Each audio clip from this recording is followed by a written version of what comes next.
चलिए, last video lecture में हमने देखा था कि प्रॉब्लम्स ऑफ प्रोबेबिलिटी जो है उसको हम दो कैटेगरी में डिवाइड करेंगे, एक तो एलिमेंट्री और दूसरा ऑपरेशंस। एलिमेंट्री वाली जो कैटेगरी है जिसमें सिर्फ और सिर्फ हम इवेंट की प्रोबेबिलिटी निकालते हैं, और ऑपरेशंस में इवेंट की प्रोबेबिलिटी निकालने के बाद दो इवेंट के बीच वो प्रोबेबिलिटी का एडिशन या मल्टीप्लिकेशन वो ऑपरेशंस कैटेगरी में जाता है। हम पहले शुरुआत करते हैं एलिमेंट्री में। एलिमेंट्री में चार तरीके के क्वेश्चन हो सकते हैं, या तो कॉइन का क्वेश्चन होगा, या डाइस का, या सिलेक्शन, या अरेंजमेंट। तो हम पहले लेते हैं कॉइन से, क्वेश्चन से शुरू करते हैं। चलिए, तो क्वेश्चन है, two coins are tossed at once. What is the probability of getting number one exactly two heads, number two one head and one tail, number three all tails? देखो भाई, इस टाइप के क्वेश्चन को solve करने के लिए और कोई भी प्रोबेबिलिटी के क्वेश्चन को सॉल्व करना हो तो ज़्यादातर क्या एक्सपीरियंस होता है स्टूडेंट को मैं बता दूं कि एक बार कॉन्सेप्ट वो समझ लेते हैं तो क्वेश्चन को देख के उनको पता भी चल जाता है कि ये आंसर है, लेकिन प्रॉब्लम है कि उसको प्रेजेंट कैसे करें। तो जो प्रेजेंटेशन वाला पॉइंट है, ठीक है, उसकी वजह से वो प्रॉब्लम को प्रॉपरली सॉल्व नहीं कर पाते। तो वो प्रॉब्लम नहीं आएगा आपको, आप एक स्टैंडर्ड प्रोसीजर फॉलो करोगे। कॉइन के केस में आपको इसी पैटर्न से प्रेजेंटेशन करना है, डाइज में इसी पैटर्न से, इसका हम एक अपना रूल बुक बना के चलेंगे। तो चलिए देखते हैं, दो कॉइन टॉस हो रहे हैं, तो सॉल्यूशन इस मैनर में जाएगा कि लेट यू, कोई उसको यू के बजाय एस भी बोल सकता है, सैंपल स्पेस को आप यू भी बोल सकते हैं, एस भी बोल सकते हैं। Let U be the sample space। Of course आप यहां पर ऐसा लिख सकते हो कि कौन सा सैंपल स्पेस है, तो associated with tossing of two coins, लेकिन वो नहीं भी लिखेंगे तो चलेगा, सिर्फ let U be the sample space and then n of U. अच्छा, कोई बोलेगा सर एन ऑफ एस, हाँ वो भी लिख सकते हैं, n of U is equal to, अच्छा कितने कॉइन है, दो कॉइन है, कॉइन के लिए 2:2 मतलब टोटल पॉसिबल आउटकम, मतलब एन ऑफ यू जो है वो है 4। मतलब हमेशा डिवीजन में आपको कोई भी इवेंट हो, सैंपल स्पेस में टोटल 4 आउटकम है, 2:2, क्योंकि दो कॉइन है तो 4 आउटकम हुए। अब जो पूछा है, जो भी रिक्वायरमेंट है, ठीक है, प्रोबेबिलिटी की, वो ले लेते हैं सीधा। एक बार let U be the sample space लिख दिया, उसके बाद सीधे रिक्वायरमेंट पे आ जाइए। रिक्वायरमेंट है कि प्रोबेबिलिटी ऑफ गेटिंग 2 हेड्स, तो उसको लिखो प्रोबेबिलिटी ऑफ गेटिंग 2 हेड्स। अब ये अपना रूल बना देते हैं कि जिसकी प्रोबेबिलिटी है, जिसके लिए प्रोबेबिलिटी पूछी है, उसको आप इवेंट बना दो। तो इसको मैं बना देता हूं let event A getting 2 heads, तो मैं लिख रहा हूं गेटिंग ऑफ 2 हेड्स, ये आपका इवेंट। अब जो इवेंट है उसके हिसाब से ए में कौन से मेंबर होंगे, तो गेटिंग ऑफ 2 हेड्स और दो कॉइन है, मतलब एच एच, बस ये एक ही आउटकम होगा। तो आप बोल सकते हो कि n of A is equal to 1, और आपको मालूम है probability of A is n of A divide by n of U, या आप ऐसा भी बोल सकते हैं कि n of A divide by n of S. आपने जो एज्यूम किया है उस हिसाब से, मैं यू से जा रहा हूं। So n of A upon n of U, n of A कितना है 1, और एन ऑफ यू वो तो हमने पहले से निकाल के रखा है 4। तो यहां हमारा फर्स्ट क्वेश्चन हो चुका है। सेकेंड रिक्वायरमेंट क्या है, सेकेंड रिक्वायरमेंट है what is the probability of getting one head and one tail. तो हम लिखेंगे probability of getting one head and one tail. ठीक है, चलिए लेट इवेंट बी, रूल के हिसाब से, अपने रूल के हिसाब से जिसकी प्रोबेबिलिटी पूछी है उसको हम इवेंट बनाएंगे। So let event B getting of one head and one tail. तो बी में कौन से मेंबर होंगे, एक हेड और एक टेल। तो हेड टेल मतलब पहले हेड और बाद में टेल, या हो सकता है कि पहले कॉइन पे टेल और दूसरे कॉइन पे हेड। तो दो पॉसिबल आउटकम है, एच टी और ऑर्डर चेंज करो तो T H.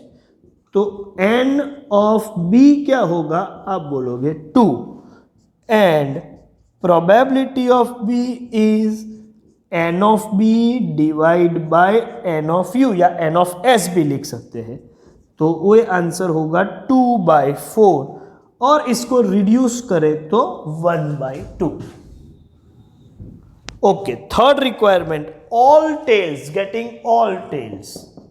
Third requirement probability of getting all tails. अब दो ही कॉइन है तो ऑल टेल्स मतलब दोनों टेल, ठीक है, लेकिन पहले इसको इवेंट में कन्वर्ट करें।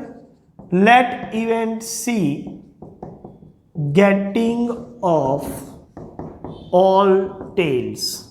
तो सी में कौन होगा, तो आप बोलोगे सर टी टी, और एक ही आउटकम होगा, n of C is 1। Probability of C is n of C upon n of U, या n of C upon n of S, हम यू लेके चलते हैं, तो ये है 1/4। तो ये पूरा क्वेश्चन सॉल्व हो गया। क्या टेक्निक यूज करनी है, सबसे पहले कभी भी किसी भी प्रोबेबिलिटी निकालनी हो तो विदाउट डिफाइनिंग इवेंट आप ये काम नहीं कर सकते। तो पहले किसी इवेंट को डिफाइन कर दो, ए बी जो नाम देना है वो, और एक बार इवेंट डिफाइन हो जाए फिर आप P of A P of B जो निकालना है फॉर्मूला के हिसाब से वो निकाल सकते हो। जिसकी प्रोबेबिलिटी पूछी है उसी को इवेंट बना दो, तो इवेंट की प्रोबेबिलिटी आपका आंसर हो जाएगा। तो बहुत सिंपल सा टास्क है, ठीक है। एक और क्वेश्चन भी देखेंगे, बाद में कुछ होमवर्क क्वेश्चन मैं आपको दूंगा। चलिए क्वेश्चन है 3 balance coins are tossed once. अच्छा, अभी एक क्वेश्चन हमने देखा था वो 2 कॉइन का था, अब ये 3 कॉइन है, ठीक है। Find the probability of getting 3 heads, 2 heads, at least 2 heads, at most 2 heads, 1 tail, at least 1 head, at most 1 head, no head. कई सारे ऑप्शन है, सभी को हम 1 बाय 1 सॉल्व करेंगे। काफी इंटरेस्टिंग क्वेश्चन है, पूरा ध्यान रखिएगा, ठीक है। पहले तो हम एज्यूम कर लेते हैं कि late U be the sample space और एन ऑफ यू क्या होगा, तो आप बोलोगे 2�3, मतलब टोटल पॉसिबल आउटकम 8 होंगे। क्यों 2�3? क्योंकि कॉइन 3 है तो 2�3, 2n हमारा फॉर्मेट है। इसके बाद सीधा आप आ जाओ रिक्वायरमेंट पे। रिक्वायरमेंट नंबर 1 है probability of getting 3 heads. Probability of getting 3 heads, ठीक है। जिसकी प्रोबेबिलिटी पूछी है उसको इवेंट बना दो। सो let event A getting off 3 heads. अब इवेंट ए में कौन से मेंबर होंगे, 3 हेड्स मतलब एच एच एच, तो एन ऑफ ए हो गया 1। और आपको मालूम है probability of A is n of A divide by n of U मतलब 1/8। तो फर्स्ट क्वेश्चन का तो आंसर आ गया भाई, क्या है? Getting all 3 heads. Second question है 2 हेड्स। ओके, तो second requirement, probability of getting 2 heads. जिसकी प्रोबेबिलिटी पूछी है उसको पहले इवेंट बना देते हैं। Let event B getting of 2 heads. तो चलिए 2 हेड्स मतलब 3 में से 2 हेड होने चाहिए। एक काम करते हैं, फर्स्ट 2 हेड है और बाकी का टेल है, तो ये 3 आउटकम आ गए एच एच टी।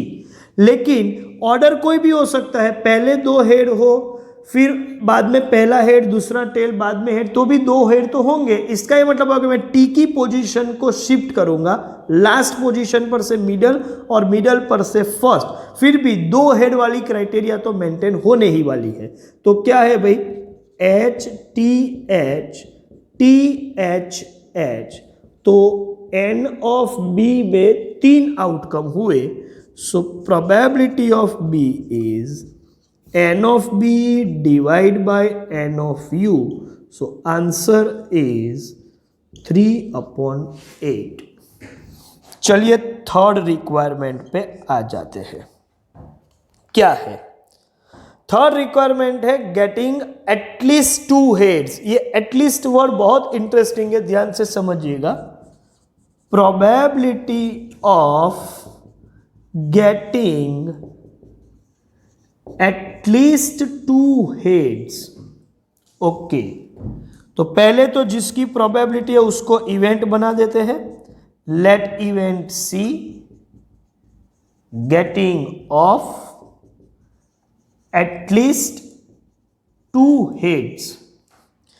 चलिए एटलीस्ट 2 हेड्स मतलब 2 तो होने चाहिए, लेकिन 2 से ज्यादा भी हो सकते हैं। एटलीस्ट 2 मतलब 2 और मोर हेड्स। तो पहले 2 हेड्स की बात कर लेते हैं। 2 हेड्स में तो आपको मालूम है एच एच टी एच और T H H, 3 possible outcome है। और 2 से मोर में 3 हेड 4 हेड हो सकते हैं, लेकिन टोटल कॉइन ही 3 है, तो 2 से ज्यादा में मैक्सिमम 3 हेड्स हो सकते हैं। तो 3 हेड्स के लिए मैं लिखूंगा एच एच एच। तो एन ऑफ सी कितना हुआ? आप बोलोगे सर 4 हुआ। तो probability of C is n of c divide by n of u, और ये हो जाएगा 4/8। तो ये हुआ 1/2। चलिए, तो थर्ड क्वेश्चन तक हमने देख लिया। अच्छा, फोर्थ क्वेश्चन क्या है? शायद ये विजिबिलिटी में आ रहा है कि नहीं, मैं चेक कर लो। ठीक है, कि फोर्थ क्वेश्चन में यहां लिखूंगा, excuse me, fourth question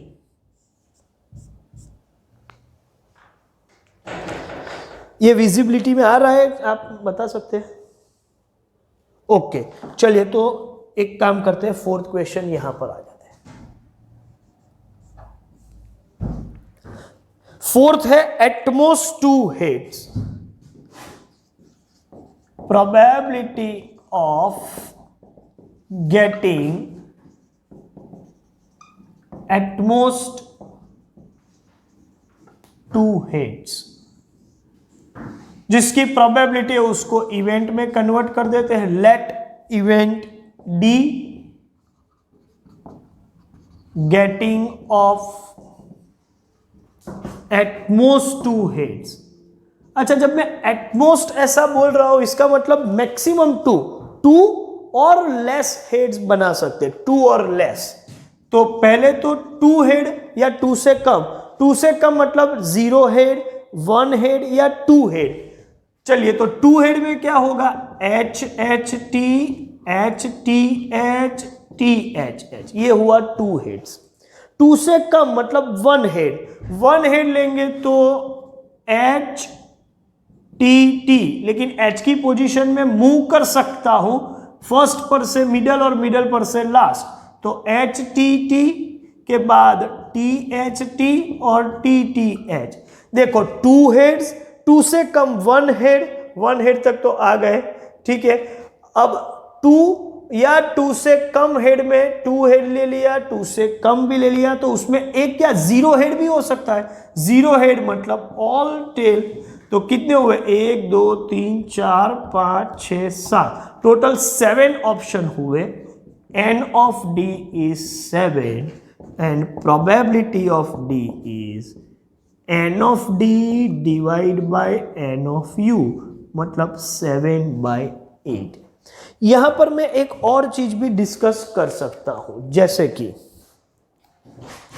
at most 2 head, इसका मतलब हुआ कि पॉसिबली देखा जाए तो 2 हेड चलेगा या फिर 1 हेड या फिर 0 हेड। क्या नहीं होगा, आप बोलोगे कि 3 हेड नहीं होना चाहिए क्योंकि एक ही बचा 3 हेड, 0 क्योंकि 3 ही तो कॉइन है, तो या तो 0 हेड होंगे या तो 1 हेड्स होगा या तो 2 हेड्स होंगे या 3 हेड्स होंगे। यहां एटमोस्ट 2 तक जाना है, इसका मतलब 3 हेड वाला इवेंट ना हो तो बाकी की सभी इवेंट आप बोल सकते हो कि एटमोस्ट 2 हेड मानी जाएगी। इसका यह मतलब हुआ कि मैं ऑल्टरनेटिवली भी इसको सॉल्व कर सकता हूं कि getting of at most 2 heads event D जो है, डी का मतलब है कि 3 हेड नहीं होने चाहिए, और 3 हेड के लिए मैंने इवेंट ए बनाया हुआ है। तो इवेंट ए ना हो तो भी उसको मैं इवेंट डी मान के चलूंगा, मतलब D is exactly what, D is exactly A dash. और जब D equals to A dash है तो फिर प्रोबेबिलिटी ऑफ डी हो जाएगा प्रोबेबिलिटी ऑफ ए डैश, और प्रोबेबिलिटी ऑफ ए डैश का मतलब होता है 1 माइनस प्रोबेबिलिटी ऑफ ए, वो हमने ऑलरेडी डिस्कस किया हुआ है। और व्हाट इज पी ऑफ ए, वो हमको पता है, ये वैल्यू हमने पहले से निकाल के रखी है, तो हम इससे भी काम कर सकते हैं। तो इसका मतलब होगा 1 minus 1/8 and that will give you 7/8। तो आप 4th रिक्वायरमेंट इस तरीके से भी सॉल्व कर सकते हैं। चलिए 5th रिक्वायरमेंट क्या है। 5th है 1 टेल। ओके, तो यहां पर ही हम सॉल्व कर देते हैं। Requirement number 5, probability of getting 1 tail. अब जिसकी प्रोबेबिलिटी है उसी को इवेंट बना दो। Let event E getting of 1 tail, और जब 1 टेल की बात हो रही है, एक ही टेल है, तो एक टेल के लिए कितने ऑप्शन, तो आप बोलोगे THH। ओके, टी को मैं शिफ्ट करूं तो HTH, फर्स्ट पर से मिडल पोजीशन, मिडल पर से लास्ट पोजीशन HHT। यहां पर आप बोल सकते हो कि n of E equals to 3 and probability of E is n of E upon n of U 3/8। तो ये 5th पोर्शन भी कवर हो गया। 6th क्वेश्चन क्या है, एटलीस्ट 1 हेड। अब थोड़ा चेंज हुआ, 5th के बाद 6th के लिए हम लिखेंगे probability of getting at least 1 head. और जब मैं एटलीस्ट 1 हेड बोल रहा हूं तो 1 हेड, 2 हेड या 3 हेड तक मैं जा सकता हूं। तो चलिए इवेंट तो डिफाइन कर दे। लेट इवेंट जी या एफ ले लेते हैं, getting off at least 1 head. At least 1 head मतलब एक हेड या एक से ज्यादा। पहले तो 1 हेड की बात करें तो क्या होगा, 1 हेड मतलब HTT THT TTH। H की पोजीशन फर्स्ट पर से मिडल, मिडल पर से लास्ट, लेकिन हेड तो 1 ही है। अब एटलीस्ट 1 है मतलब एक से ज्यादा भी ले सकते हैं। टू हेड की बात करें तो H H T H T H T H H, ये टू हेड हो गए। थ्री हेड हाँ कर सकते हैं, मतलब एच एच एच। तो इसका ये मतलब हुआ कि एन ऑफ एफ हो गया 7 and probability of F is n of F divide by n of U, ये हो जाएगा 7/8। अच्छा, आप इससे आगे बढ़े क्वेश्चन नंबर 7, और वो है एटमोस्ट 1 हेड। चलिए वो यहां पर मैं लिख देता हूं, 7 probability of getting at most 1 head. At most 1 head मतलब मैक्सिमम एक ही हेड होना चाहिए, मतलब एक से कम हेड चलेगा लेकिन एक से ज्यादा नहीं, ठीक है। तो उसको भी इवेंट में पहले कन्वर्ट कर दे। Let event ji getting of at most 1 head. चलिए एटमोस्ट 1 हेड मतलब 1 हेड या उससे कम, पहले 1 हेड के लिए लिख देते हैं H T T T H T T T H. H की पोजीशन हमने फर्स्ट, मिडल और लास्ट, लेकिन एटमोस्ट 1 है, 1 से कम हो सकता है। 1 से कम मतलब 0 हेड, 0 हेड मतलब ऑल टेल, तो टी टी टी। तो एन ऑफ जी कितना हुआ, एन ऑफ जी हुआ 4, और probability of G is n of G upon n of U, मतलब 4/8 1/2। अब एक ही रहा, वो है 8th part, getting no head. Getting no head ये मैं इधर कवर कर रहा हूं, ठीक है, गेटिंग नो हेड। तो 8th हम यहां ले लेते हैं, थोड़ी विजिबिलिटी का प्रॉब्लम होगा लेकिन मैनेज कर लेंगे। Getting no head, probability of getting no head. अच्छा, गेटिंग नो हेड तो उसको पहले इवेंट में कन्वर्ट कर दे। Let event H getting of no head. अब नो हेड का मतलब है ऑल टेल, एक भी हेड नहीं चाहिए, मतलब हर टेल, ऑल टेल। और ऑल टेल के लिए मैं लिखूंगा एच में तो टी टी टी, तो एन ऑफ एच हो जाएगा 1। लेकिन मुझे एन ऑफ एच नहीं, मुझे तो पी ऑफ एच चाहिए। तो पी ऑफ एच है n of H upon n of U, मतलब 1/8। तो सभी क्वेश्चंस कुछ भी करके हमने एक ही, ठीक है, वीडियो फ्रेम में कवर कर लिए, बराबर। तो आप एक काम करो, इसका स्क्रीनशॉट ले लो, ठीक है, बाद में हम होमवर्क क्या है देखते हैं। चलिए,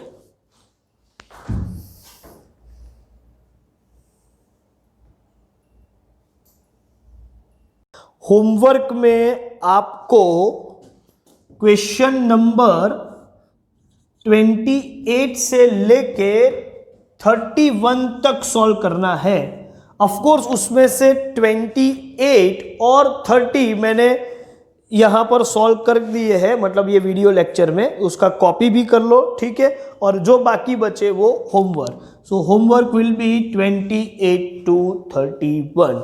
यहाँ पर हम अपना ये वीडियो सेशन खत्म करते हैं। Thank you very much.